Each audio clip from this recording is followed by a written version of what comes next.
Welcome to the F Word podcast, a podcast series which examines, excavates, unpicks and reframes forgiveness through the lives of others. I'm Marina Cantacuzino, a journalist from London, founder of the Forgiveness Project charity, and I've built my career investigating how those who face the most complex and devastating things in life find a way through. I'll be talking fortnightly to a guest who's experienced something very difficult or traumatic in their life, but who rather than respond with hate or bitterness has embraced, or at the very least considered, forgiveness as a response to pain.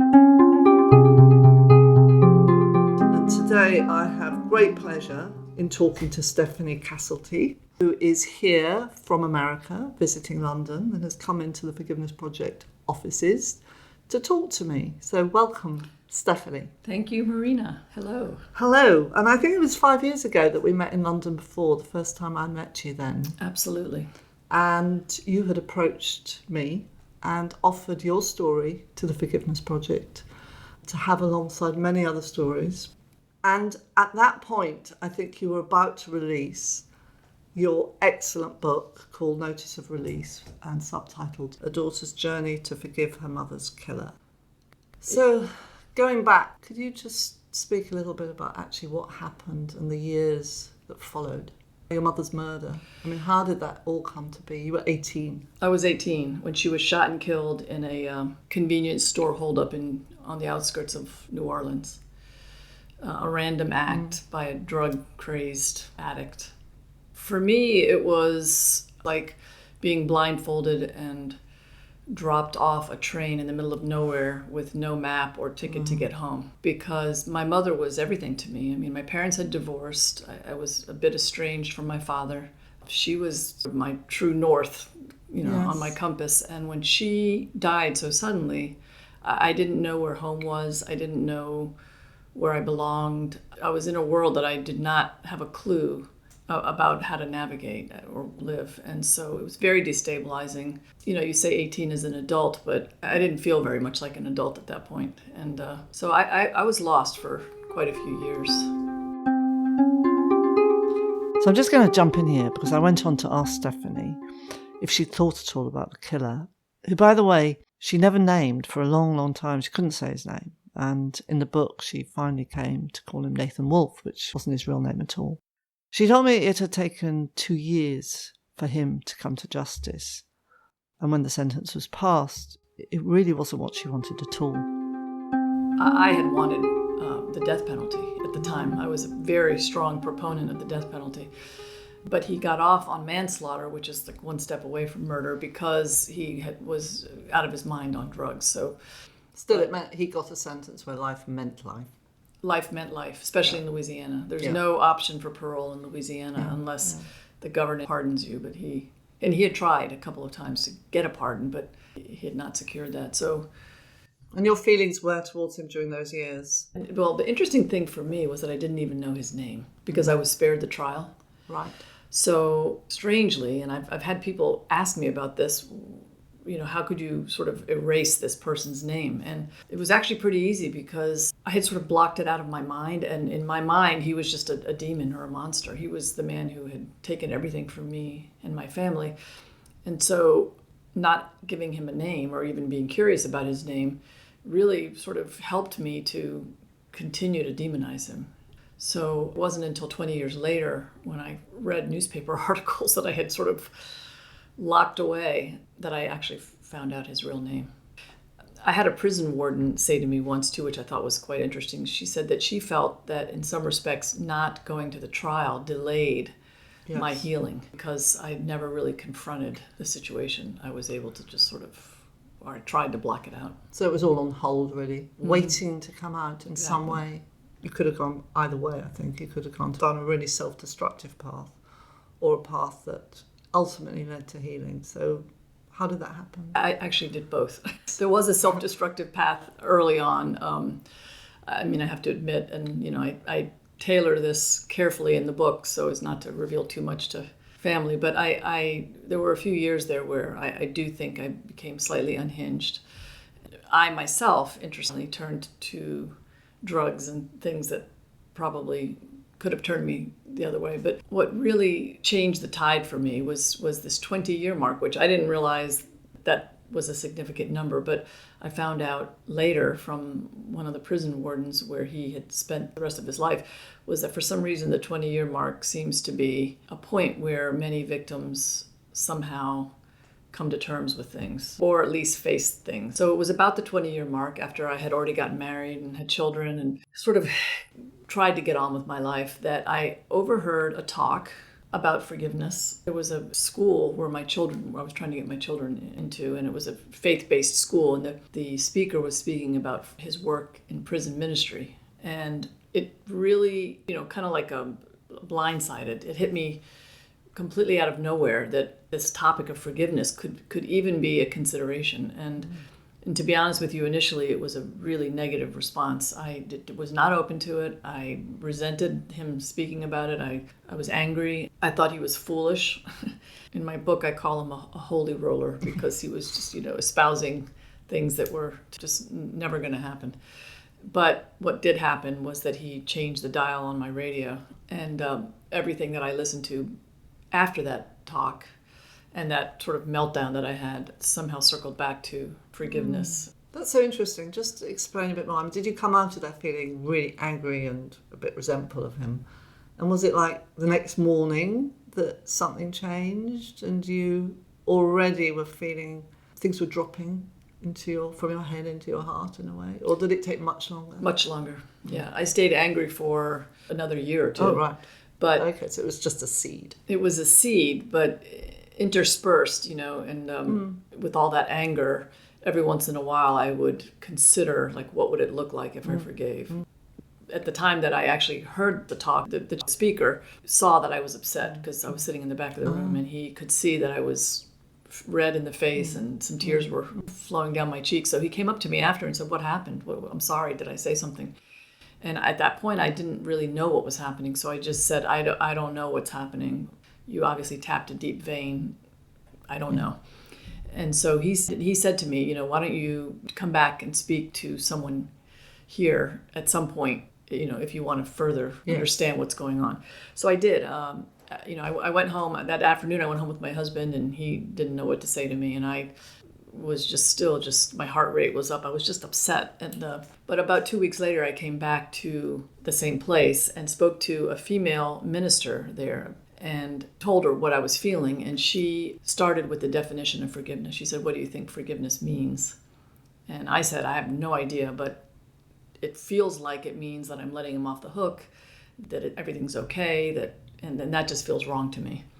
So then she twisted it around and said, "Well, how about if we talk about what it doesn't mean?" The working definition that she sort of gave me, it doesn't mean that we should seek lesser justice. It doesn't mean that he's off the hook. It doesn't mean that anything he did was okay. It doesn't mean that you don't have a right to all your pain. So all those things, it wasn't forgiveness, but in the end, what we sort of came to was that all it means essentially is no longer carrying ill will and hatred and vengeance towards this person, which I still didn't know how to do, but it felt a little bit more comfortable. Made sense. And it did, I started to think, okay, maybe it's okay that he just stays in prison, that he's not executed. It was a very slow process.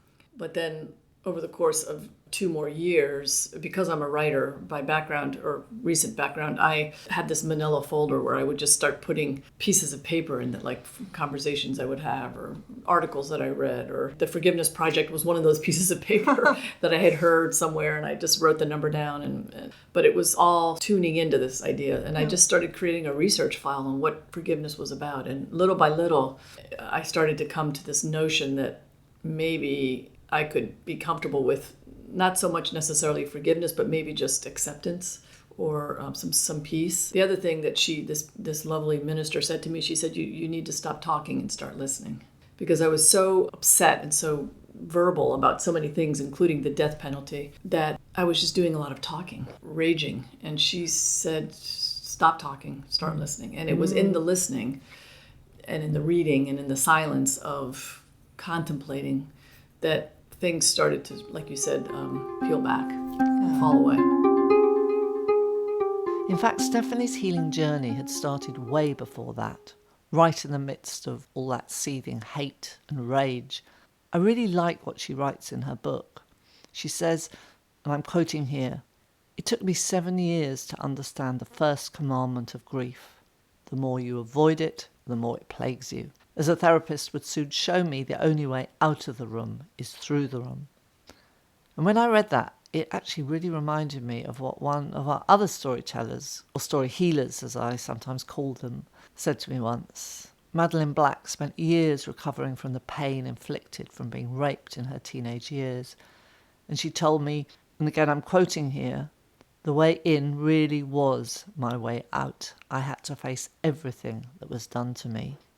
So going back to Stephanie's story, I then asked about how she reached out to Nathan Wolfe. And how did it come that you actually made some contact with your mother's killer? It came after these 2 years. It happened with me just picking up the phone one day and calling the prison and randomly getting a prison chaplain on the phone. And he and I started a conversation. And he agreed to be my intermediary with Nathan Wolfe. And he didn't say to Nathan, he didn't say, "There's someone who wants to forgive you." What he said was, "The daughter of the woman that you killed is trying to find a way to forgive you." Which was more accurate. That was the accurate. And he said, "What exactly do you want to say?" And I wasn't going to say, "I forgive you." No. I wanted a conversation. Yeah. Well, you hadn't at that point anyway. I had never. You'd lined yourself up for it. You were considering it, but it hadn't happened. You didn't really know what that meant at that point. Right. I was still exploring. Yeah. I hadn't come to any big conclusions. Yeah. And it was through a series of conversations back and forth with this chaplain that I learned the man who killed my mother was terminally ill. And I'd be lying if I didn't say that played a role. Made it easier. It made it easier. That I knew he was never going to leave that prison, that he was dying. I realized there was an opportunity for something to happen. And the chaplain himself was pretty amazed at the timing of the call, because he said likely in 3 months he'll be dead. And 6 months ago he might not have been remorseful. And he was remorseful, which was another gift. Someone once said that remorse leads to sort of easy forgiveness, which is maybe an insulting way of putting it. But on the other hand, if someone shows genuine remorse and apologises, it's got to make your heart open a little bit. Absolutely. In years following, I've met many, many people who've gone through traumatic losses who did not receive any remorse. And to be honest with you, there's lots of wonderful language from Desmond Tutu and other people who say, you can forgive no matter what. But I don't know how I would do that. I'm not an expert on forgiveness, and I don't pretend to think that I could have done what I did if he had not been remorseful and dying. Yes. Did you ever get to meet him, or did you try to? Well, I did. I was too afraid to meet him, to be honest with you. I think in retrospect, had I known then what I know now, I would have made an effort to meet him before he died. But the whole sort of residual villain, sort of monster, the man who killed her, coming face to face with him, to me felt very daunting and frightening. Yes. I wish I had, but at the time I wasn't strong enough. So it was all done through conversation with an intermediary. And how did you find out when he eventually had died? Well, I received a letter which led me to the name of my book, because I had been named the victim, I guess the victim representative they call it. Yes. The top of it said notice of release, which alarmed me at first, because I thought, what? This is after we had already gone through this process, and then I thought they were releasing him alive. But what followed was that Nathan Wolfe expired on such and such a date, and so essentially he'd been released from prison, his body, and his life and his body. It was sort of a poetic way of saying, that he had been released. And in receiving that letter, I remember the moment I received it, after already having forgiven him, holding the letter and realizing that I too had been released, not just from his death, but also from the act of forgiving. Was there a moment where you thought, actually, I have now let this go? Actually, compassion and empathy for this man who did something so terrible to my mother? Well, through the minister and through the conversation and his remorse, and knowing that he was terminally ill, and knowing that he was never going to be released, that he was going to die in prison, I did feel tremendous compassion And it was also my first recognition that he had had a much, much worse life than I had had prior to the act of killing and beyond the act of killing. He didn't kill her because he was a healthy, functioning human being. He had had a really tumultuous early life, probably some mental illness mixed in with the drugs.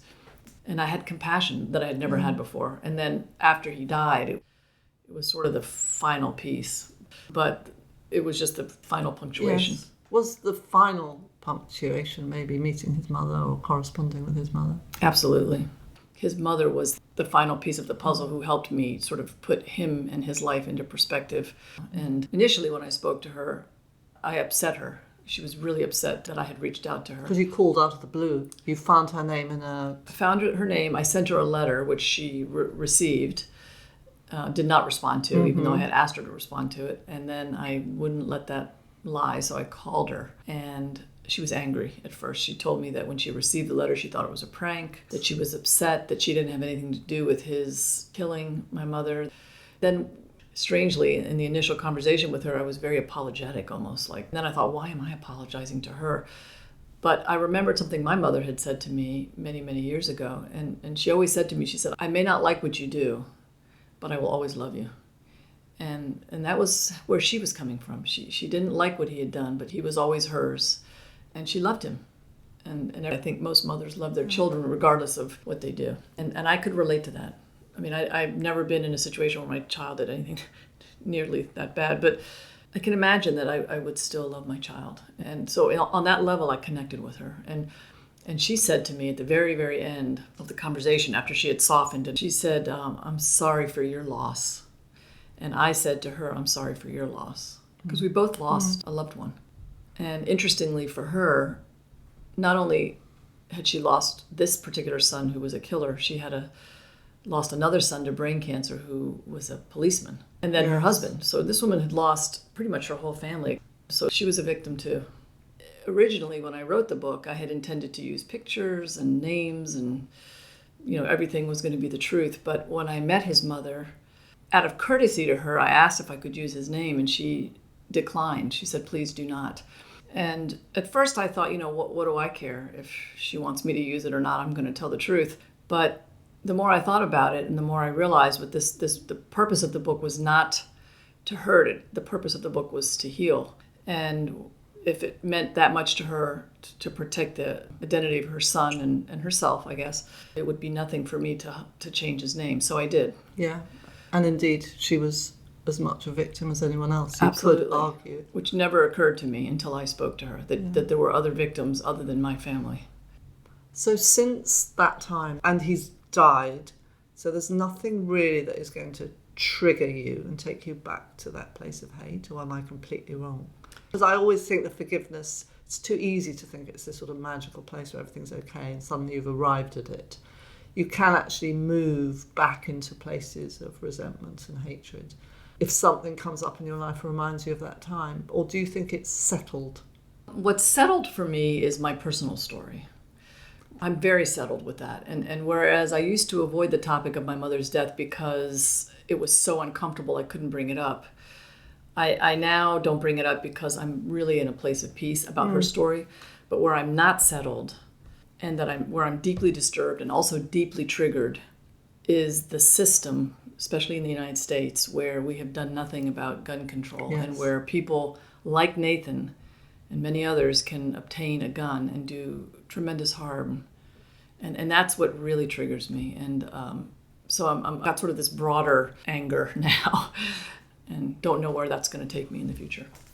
I know you've done quite a lot of thinking about forgiveness, what it is and what it isn't. Obviously, I have, for different reasons, done exactly the same. And I think we share some views and opinions about how forgiveness is articulated in the world, and that if it's prescribed, it becomes a kind of tyranny. And if it's presented as some cure-all or fix-it process, it's not very helpful. And it's very misunderstood. As you said yourself, you were convinced it was about letting people off the hook and about condoning. But do you have a way of describing it to people? Because I think it's really can open people's eyes, actually. I've found if you actually say it's not this prescriptive thing And there are many different definitions. And it's a very fluid concept that's more a verb than a noun. And all these things that opens people's eyes because they see it so sort of linear in a way. Well, just to comment on what you said before, I think that if we approach it from a prescriptive sort of black and white way, I think it can actually do more harm than good. It's almost like giving up a kidney and then regretting it. So I don't think it's something that should be handled lightly or loosely. And I think that everybody's journey is different. I think for me, at least, the closest thing that I've been able to come to was this beautiful sort of diagram that I saw, and that's in my book actually, where it's 6 steps. And I did actually go through those 6 stages.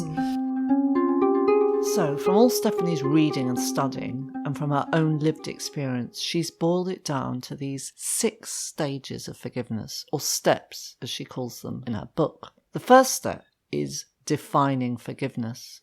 And for Stephanie, this essentially meant abandoning her right to pay back. Landing on this definition enabled her to take the next step, which is exploring the story, in this case both her own story and the story of Nathan Wolfe. The third step is recognizing a shared, imperfect humanity, that on some level we were all victims and all perpetrators, that we're all interconnected, like strands of a finely woven fabric. The fourth step is discovering compassion, both for yourself and for the person who's hurt you. The fifth step is offering forgiveness. And this isn't about forgiving the action, but about releasing the emotion attached to the action. The sixth step is re-establishing or releasing a relationship. In other words, that you can forgive and release a painful relationship, or you can forgive and renew it. And finally, the seventh step, remorse. This is about conditional or unconditional forgiveness. So conditional forgiveness means that the person who's been hurt requires remorse in order to forgive. Forgiveness, therefore, becomes a kind of contractual relationship between the harmed and the harmer. But for others, remorse isn't necessary. So unconditional forgiveness is an act of essentially self-healing, which requires nothing from the wrongdoer.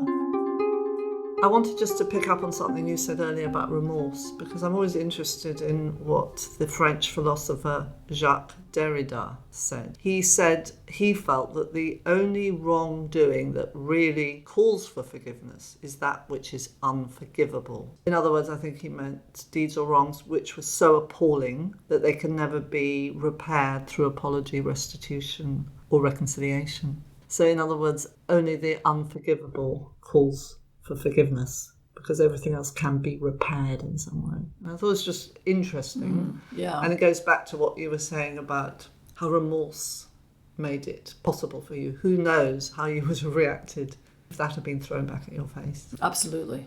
Just thinking that sometimes forgiveness is like a survival line. You know, I've heard many people describe to me like it's about their last chance in a way. That's beautiful that you say that, because that's exactly how I felt. People say, why did you forgive? It's like, I didn't forgive because I had any noble, beautiful intentions or models. I forgave because I was tired of being in pain. Nothing else was working. And do you have that sense of relief and release, lightness? Absolutely. So physically, how does it feel? Completely.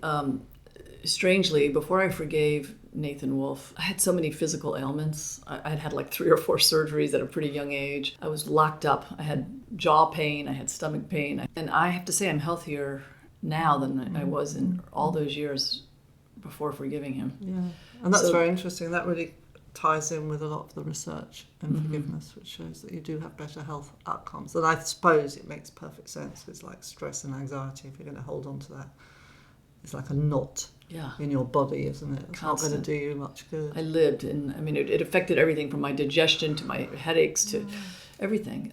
So, yeah, I mean, that's my physical proof that something tremendous was gained from the act of forgiving. I mean, you can see why people might become sort of evangelical about forgiveness, but then again, I'm kind of glad that you're not, because I find that approach, even though, you know, I founded the Forgiveness Project, I didn't find it helpful because it puts more people off than it attracts people. Absolutely. I mean, when we had this big shooting in South Carolina a few years ago, and 3 days later, you know, the family members were forgiving the killer. I mean, I'm not saying that it's not genuine, but that was inconceivable to me. And then there was Charleston when Dylan Roof killed a lot of parishioners in a black church there. And I do remember afterwards some family members did talk about forgiveness very soon after. And then it created this whole big debate online about, does black forgiveness condone white hatred and actually just exacerbate the whole problem? Right, yeah. And so it's complicated, isn't it? Very. Yeah, I like one of the things I think you said in your book is using the color gray. You use the color gray, color of forgiveness, because it's between black and white. You said that there's 500 shades of gray. Yes. I remember that. It's just so beautiful. Nice. It's like It's about compromise and conciliation. And right in the middle of black, because black and white is so polarised. Doesn't work. We have so much of it in the world today. And forgiveness is sort of grey and a bit messy. Yeah, and it's murky and it's different for everyone. And but I do think the outcome in general is pretty uniform for everyone, and that is greater peace if you can find a way. Oh, it definitely is. And that's exactly why I'm trying to collect these stories and share these stories, because I think they have lessons, whether you want to forgive or don't, or whether it's relevant or it isn't. I think there are sort of lessons for all of us. And even just telling the story in and of itself is therapeutic, because I think we purge, when you hold something in and you don't speak of it, I think it takes on a life bigger than maybe it should. And so when we tell our stories, that's the first step in some respects towards forgiveness or towards some acceptance. Yes. But the reason why I focus on what I call restorative narratives, which are stories that heal and restore and rehumanize, is because I actually think they do a great service to the listener or the person who comes across the story as much as the person who's sharing it. They have a real ability to kind of heal broken relationships and broken people. Well, I think the other gift that you bring people is that people realize they're not alone. See, Exactly. I thought I was all alone until I started reading other people's stories. When I start reading all the stories in the Forgiveness Project, I'm overwhelmed at how I'm not alone. And there's a sense, not that we want to define ourselves by these horrible, tragic losses, but it's not so isolating. And then I also think it's really important to not only to know our own stories, but to know the full story, maybe possibly the offender's story if there's a way to learn it. Because I think once we start listening to stories, which is what your project is all about, telling the stories, both sides of the story, there's this small sort of possibility for a little bit of compassion. And when we have a little bit of compassion for the other side of the story, it opens the door or the possibility, if not for forgiveness, at least for some level of peace that, it diffuses the hatred. Yes. I think that's right. That's why I always think that forgiveness is a little bit more than letting go and acceptance, because it needs that tiny degree of compassion. Exactly. I agree with you. So for me, it's about taking ourselves out of ourselves to understand how somebody might have come to that place, and ultimately realizing that there's many sides to a story, and that by carrying only my side of the story, I'm not really allowing the possibility of forgiveness. Cool.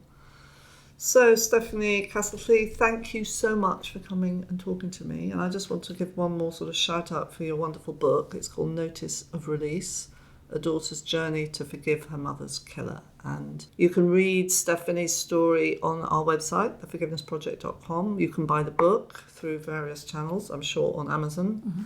And I really recommend it highly. It's an incredibly moving and important story for our time. Thank you, Stephanie. Thank you, Marina, and for all the work that you do and for being a big piece of helping me to tell my story. Thank you for listening to the F Word podcast.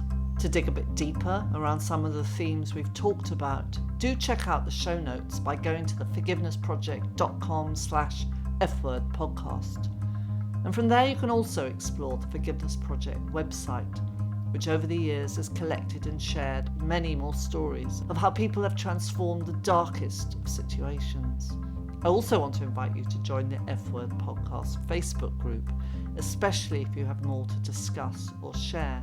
Again, to find the link, go to theforgivenessproject.com/F-Word podcast. And finally, all these podcasts have grown out of years of trying to shift the narrative of our time away from one of hate and division towards empathy and understanding. So if you've enjoyed this podcast, please do consider donating even just the smallest amount to help us continue our work. All details of how to do this, again, are on the show notes page of our website. But most of all, I hope you'll join me again when next time on the F Word podcast, I'll be talking to Bjorn Eiler, a survivor of the 2011 terror attack on Utøya Island in Norway.